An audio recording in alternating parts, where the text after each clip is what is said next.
وابڈا hydro electric union کی جانب سے افطار پارٹی کا اہتمام صوبائی دارالحکومت لاہور کے بختیار لیبر ہال میں کیا گیا، جس میں پنجاب بھر سے وابڈا ملازمین نے شرکت کی۔ پروگرام کی روح پرور تقریب کا آغاز کلام پاک سے ہوا۔ افطاری سے قبل یونین کے عہدیداروں نے حمد و ثنا اور نعت رسول مقبول صلی اللہ علیہ وآلہ وسلم کا نذرانہ پیش کیا۔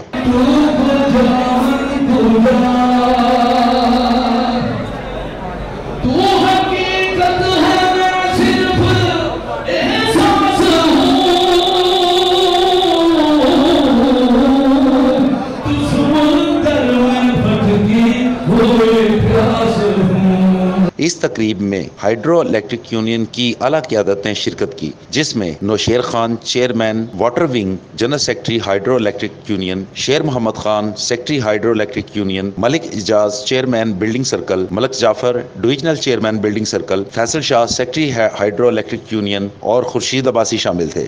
رمضان المبارک کے سلسلے میں اپنے جتنے بھی مسلمان بھائی ہیں ان کو یہ مبارکباد دیتا ہوں کہ اللہ تعالیٰ نے ہم پہ بہت بڑا کرم کیا کہ یہ مہینہ ہمیں عطا کیا۔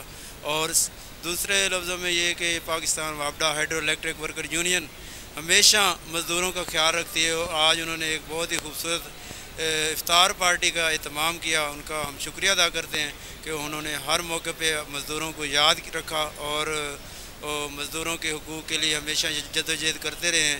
پروگرام کی صدارت Khurshid Ahmed Khan general secretary hydro electric labour union اور نوشیر خان نے انجام دی۔ پروگرام کا مقصد ہائیڈرو الیکٹرک یونین کے ممبران کے ساتھ باہمی رابطوں میں استحکام پیدا کرنا تھا۔